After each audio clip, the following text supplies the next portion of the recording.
Now let's bring in great friend of the show, Newsweek Deputy Opinion Editor, Batya Ungar-Sargon. Batya, thanks so much for coming on the U.S. Report.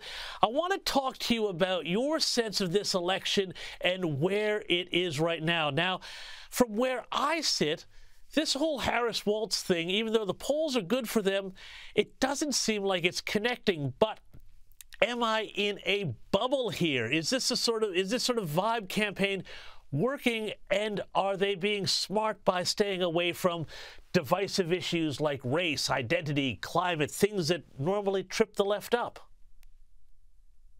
So the Democrats have definitely gotten the message that people do not want to hear about that stuff anymore, that their far left program is deeply unpopular with the working class voters that they need to win. What's amazing is that Kamala Harris is trailing Joe Biden by double digits with Black voters, with Hispanic voters, with young voters, with everybody that she needs to make up that coalition to win. Now, where can she make up those voters? Well, she's doing really, really well with white people with a college degree, especially white women with a college degree.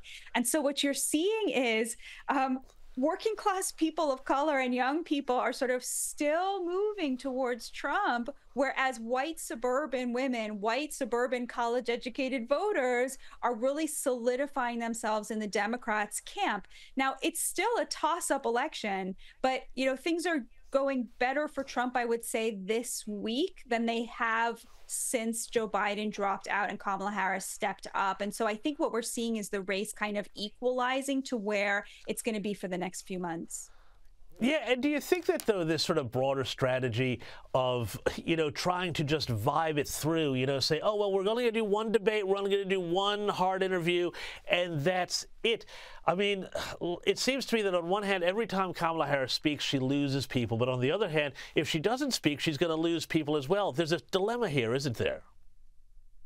Well, she's very clever to not give interviews because speaking extemporaneously and spontaneously is one of her weaknesses. And so, we in the press, we look at that and we think, you're running for president. You're supposed to want the attention. But her team has identified a weakness and, very cleverly, if albeit, not very democratically, figured out a hack to deal with that weakness. I totally agree with you. She's sort of stuck between a rock and a hard place. What's interesting, James? White college-educated voters, because they tend to be secure, stable, have the American dream, more affluent due to the class divide in America that has really given the American dream to college-educated voters, they don't really need to hear about the issues so much because, they're sitting pretty. But you better believe working class voters in swing districts, swing states, those people are listening very carefully to see who is going to offer them more stability for their family, more help raising children, more access to the American dream. And so she's going to have to put up at some point before the election. Well, you'd think so, but, just in terms of alienating people who aren't in that white college-educated voter group here, even if she's playing it safe, some of her hires are pretty wild. She has recently brought in progressive Reverend Jennifer Butler as a campaign director. Now, this woman has attacked huge swathes of white Christians as being bigots and claimed that America is an imperial cult and a bloodthirsty beast. Now, I'm not really sure this is going to connect with working class America. Do you? No, they tried so hard at the DNC to portray themselves as the patriotic side, which is something people noticed. Although I have to say, I felt that it was a lot less than when President Obama was running. The DNC in 2008 was very heavy on patriotism.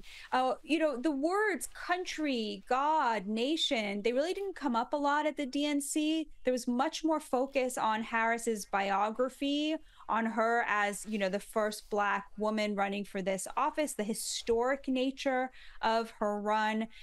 So I do think that they are still lagging in the patriotism department. And of course, there was a very moving moment when they brought out the parents of the Hamas hostage, Goldberg Poland. And they got a standing ovation at the DNC. And yet Hirsch was murdered. He was assassinated with a bullet to the back of the head this weekend.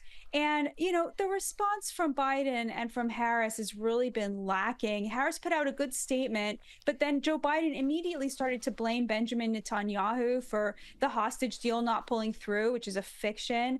There's just been no talk of any kind of vengeance for our enemies literally killing an American citizen, which Hirsch was. So honestly, like, that whole smoke and mirrors, everything's about vibes, everything's in the symbolic realm, and there's just very little to back that up.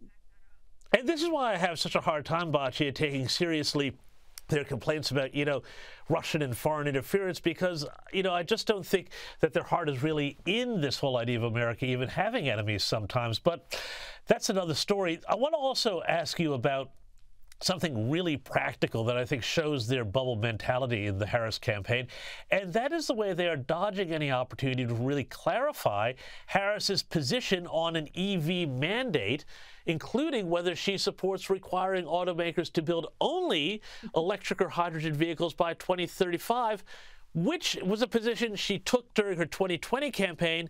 She's now not talking about it, but her values haven't changed, so what are we supposed to think?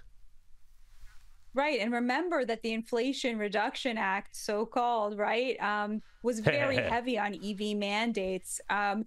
Joe Biden really wanted to push this kind of Green New Deal agenda, and about $150 billion of that $300 billion package was for green initiatives.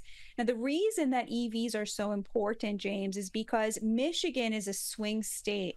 It's one of these must-win states, and there are 600,000 auto workers living in Michigan. And the problem with EVs is they take about a third of the time to produce as a gas car, which means that when you have an EV mandate, you are literally telling auto workers, we are going to make sure you are not employed in 2 years. We are going to make sure that half of you don't have jobs anymore.